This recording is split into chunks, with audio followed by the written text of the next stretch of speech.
விஜய் அவர்களோட நிறைய பேர் வந்து அரசியலுக்கு போய் அவரோட பயணம் பண்ணணும்னு சொல்லி நினைக்கிறாங்க. நீங்க என்னைக்காவது அப்படி நினைச்சிருக்கீங்களா? ஏன்னா நீங்க அவர் கூட படங்கள்லாம் இல்லை நடிச்சிருக்கீங்க. அதெல்லாம் ரொம்ப நட்பு தான். அதிலெல்லாம் ஒன்றும் மாறுபாடு இல்லை.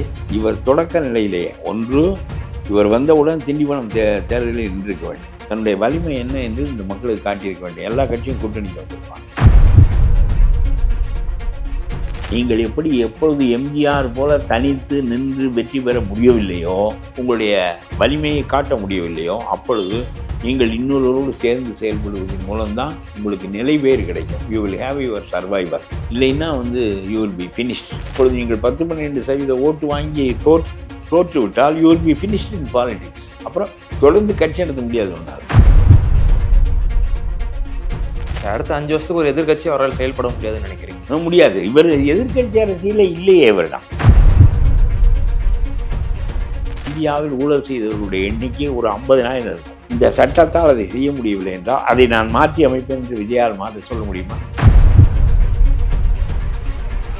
இந்த one man one value one vote என்கின்ற முறையே தப்பு என்று சொல்ல ஸ்டாலினுக்கு தெரியுமா? விஜய்க்கு தெரியுமா? புரியாத முட்டாள்தனமான this is foolish politics. Sir, எனக்கு ரொம்ப நாளா ஒரு கேள்வி இருக்கு. விஜய் அவர்களோட நிறைய பேர் வந்து அரசியலுக்கு போய் அவரோட பயணம் பண்ணணும்னு சொல்லி நினைக்கிறாங்க. நீங்க என்னைக்காவது அப்படி நினைச்சிருக்கீங்களா? ஏன்னா நீங்க அவர் கூட படங்கள்லாம் இல்லை நடிச்சிருக்கீங்க. அதெல்லாம் ரொம்ப நட்பு தான். அதிலெல்லாம் ஒன்றும் மாறுபாடு இல்லை.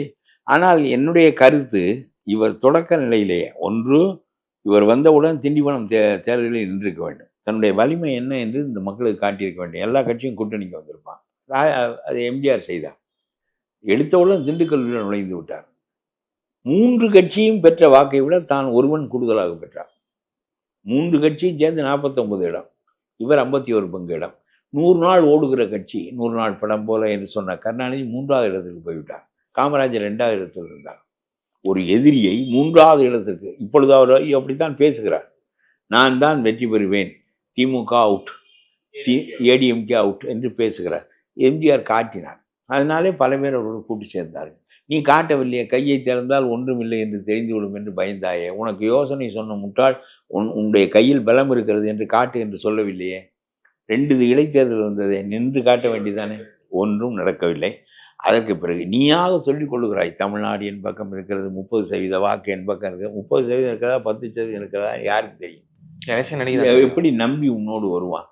நான் அவரிடம் என்னுடைய கருத்தை கேட்கின்றவராக இருந்தால், இந்த தேர்தலில் நீங்கள் எப்பொழுது எம்ஜிஆர் போல தனித்து நின்று வெற்றி பெற முடியவில்லையோ, உங்களுடைய வலிமையை காட்ட முடியவில்லையோ, அப்பொழுது நீங்கள் இன்னொருவரோடு சேர்ந்து செயல்படுவதன் மூலம்தான் உங்களுக்கு நிலைவேறு கிடைக்கும். You will have your survivor. இல்லைன்னா யூ வில் பி ஃபினிஷ்ட். ஆகவே இந்த தேர்தலில் அதிமுக கூட்டணியோடு சேருங்கள். ஒரு 10-12% வாக்கு அவர்களுக்கு பயன்படும். ஒரு 50-60 இடங்கள் கேட்டால் அவர்கள் கொடுப்பார்கள். திமுக உறுதியாக தோற்றுவிடும். பிறகு நீங்கள் உங்களுடைய எதிர் அரசியலை தொடங்கி திமுகவை அழித்துவிட்டு அதிமுகவுக்கு மாற்றாக உருவாகி அடுத்த தேர்தலில் நீங்கள் முதலிடத்தை பெறுவதற்கு முயலுங்கள். இதற்குள் உங்களுக்கு அனுபவங்கள் ஏற்படும் என்பதுதான் என்னுடைய கருத்து. அப்படியெல்லாம் இல்லாமல் எடுத்த உடனே நான் முதலமைச்சராக வருவேன் என்று இந்த காசுக்கு கூலிக்கு வேலை செய்கிறவன் சொல்கிற யோசனையெல்லாம் கேட்டு இதோடு முடிந்து போய்விடுமே. இப்பொழுது நீங்கள் 10-12% ஓட்டு வாங்கி தோற்று விட்டால் you will be finished in politics. அப்புறம் தொடர்ந்து கட்சி நடத்த முடியாது ஒன்றால். அடுத்த 5 வருஷத்துக்கு ஒரு எதிர்க்கட்சி அவரால் செயல்பட முடியாதுன்னு நினைக்கிறீங்க? முடியாது. இவர் எதிர்க்கட்சி அரசியலே இல்லையே. இவரிடம் எந்த கருத்து இவர் சொல்லியிருக்கிறார்? தீய சக்தி, தூய சக்தி, இவன் பாயாசம், அவன் பாசிசம், இதுதான் பேசியிருக்காரு. இந்த வசன கர்த்தாக்கள் எழுதி கொடுக்குற வசனங்களைத்தான் பேசுகிறாரே தவிர, எதனால் 50 ஆண்டுகளாக தமிழ்நாட்டில் இத்தனை கட்சிகளும் ஊழலுக்கு எதிராக போராடியும் ஏன் ஊழலை ஒழிக்க முடியவில்லை என்பதற்கு நான் விடை சொல்கிறேன். திருடன் கையிலே சாவியை கொடுத்து விட்டார்கள் அரசியல் சாசனம் எழுதியவர்கள். மாநில அரசாங்கத்தின் கையிலே போலீஸ் இருக்கிறது. போலீஸ் தான் வழக்கு பதிவு செய்ய வேண்டும். போலீஸ் எப்படி நேருவின் மீது வழக்கு பதிவு செய்யும்? சர்க்கார் வக்கீல் தான் வாதாட வேண்டும். இவர் நியமித்த சர்க்கார் வக்கீல் கட்சிக்காரன், அவன் எப்படி நேருவுக்கு எதிராக வாதாடுவான்? ஆகவே இந்த அமைப்பே மாற்ற வேண்டும். 30 ஆண்டுகளுக்கு ஒவ்வொரு வழக்கம் நடக்கிறது. 4 பேர் 2 பேர் தான் பாதிக்கப்பட்டிருக்கிறார்கள். இந்த சின்னம்மா, சவுட்டாலா, லாலு பிரசாத், இது மாதிரி 4 பேரை தவிர வேறு யாரும் தண்டிக்கப்படவில்லை. இந்தியாவில் ஊழல் செய்தவர்களுடைய எண்ணிக்கை ஒரு 50,000 இருக்கும். அதில் 5 பேர் தான் பாதிக்கப்பட்டிருக்கிறார்கள். இந்த சட்டத்தால் அதை செய்ய முடியவில்லை என்றால் அதை நான் மாற்றி அமைப்பேன் என்று விஜயால் மாற்ற சொல்ல முடியுமா? என்ன இந்த சட்டத்தினுடைய குற்றம்? உங்களுக்கு புரியவில்லை. ஸ்டாலினுக்கும் புரியாது. 39 பாராளுமன்ற இடங்கள் 32ஆக நமக்கு குறைகின்றன. உத்தரப்பிரதேசத்துக்கு 130ஆக கூட போகிறது. ஆகவே ஒரு கண்ணில் எண்ணெய், ஒரு கண்ணில் வெண்ணெய், ஒரு கண்ணில் சுண்ணாம்பா என்று கேட்க மட்டும்தான் நமக்கு தெரியுமே தவிர, மோடி நம்முடைய இடங்களை குறைக்க நினைக்கிறார். இது ஒரு வெட்டி அரசியல். புரியாத முட்டாள்தனமான திஸ் இஸ் ஃபூலிஷ் பாலிடிக்ஸ்.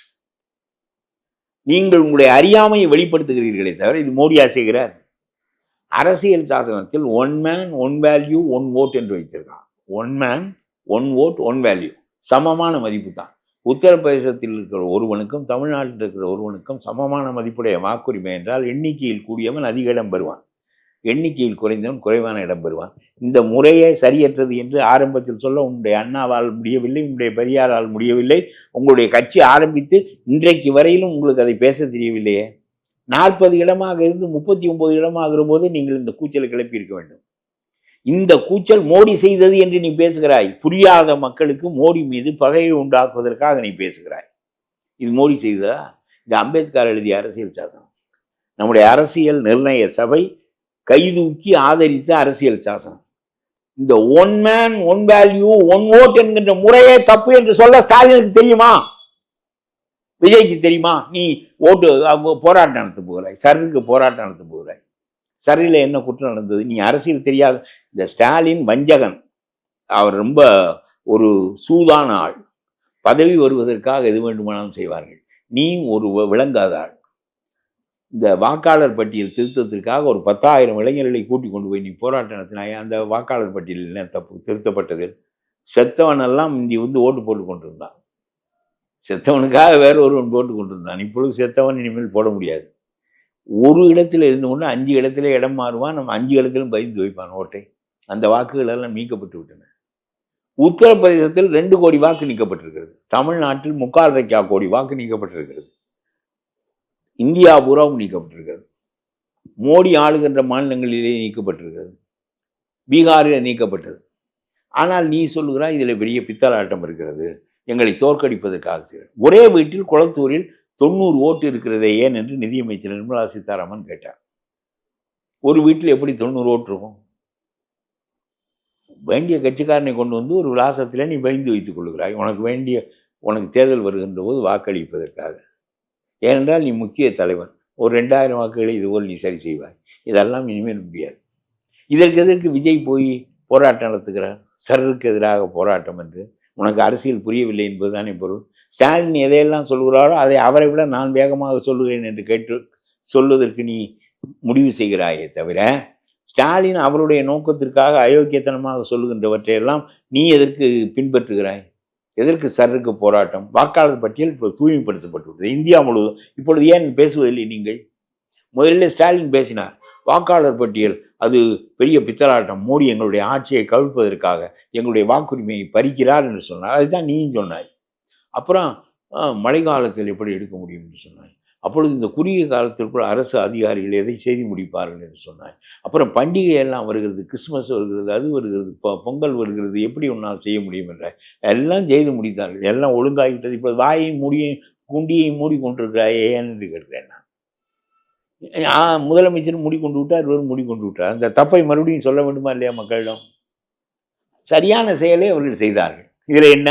நீக்கப்பட வேண்டியவர்கள் நீக்கப்பட்டார்கள், தூய்மைப்படுத்தப்பட்டது வாக்காளர் பட்டியல்.